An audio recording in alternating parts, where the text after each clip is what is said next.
Good afternoon.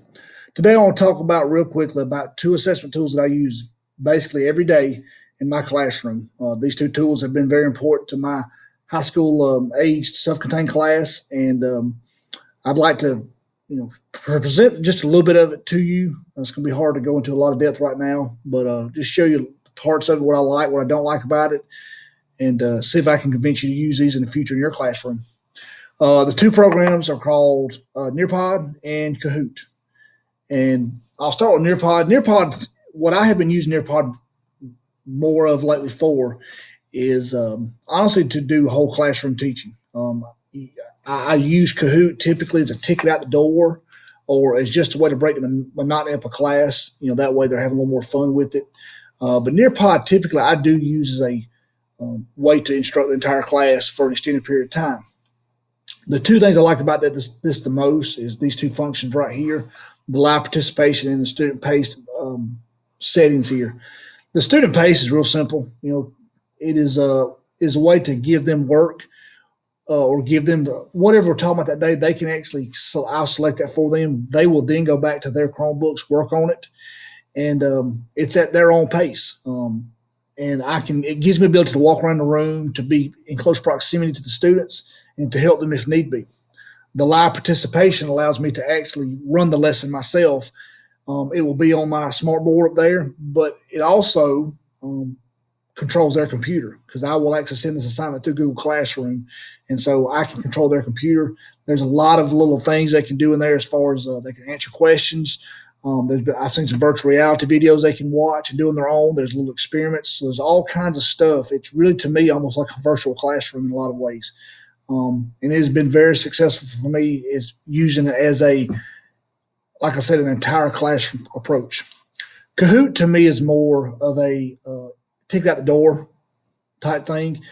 Typically towards the end of the day, I will do a Kahoot that matches my Nearpod lesson for the day. And then usually it's a 10, 12 question deal and you can obviously get these Kahoots in any length you want, but I'll go, 18 questions and just a way to see what they've grasped throughout the day. What's funny about Kahoot is you're almost tricking them. They're having fun. They're competing to see who's the fastest, who's the brightest, but at the same time they're learning. And so, to me, that's kind of how I've always termed it is I'm tricking you into learning.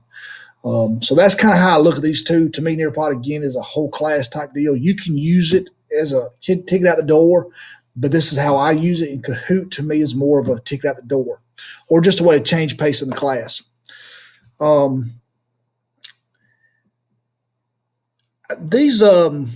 thing about my class and how these tools have been beneficial to my kids, and I'll start with Nearpod, is being able to actually drive what they're doing. A lot of times when I give them other types of work, I can't really drive what they're doing. I can't control it.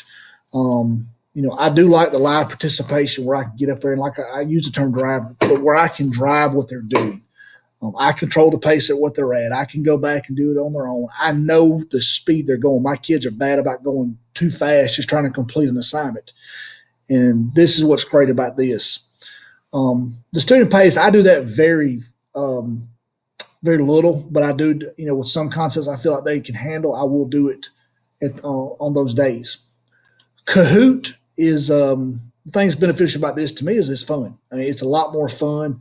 The competition aspect, like I said, I'll have the question on the board up there, and the kids will use their cell phones or their Chromebook to actually answer from their desk, and they get very energetic about this, and they love when the Kahoots are coming on. They definitely ask for Kahoot a lot more than Nearpod. And sometimes I'll do Kahoots for just random things. The other day I did a Kahoot for the Avengers movie just to break the monotony up of a class. So Kahoot's very fun, and the students really love them. In closing, like I said, I think these are two great assessment tools. They are very different, but they're also very much the same. They can make education fun, and I think that's what it's about, especially in my classroom, is trying to make the class fun while at the same time teaching them something. And when education is not monotonous and it's fun, then students are going to learn. Thank you very much.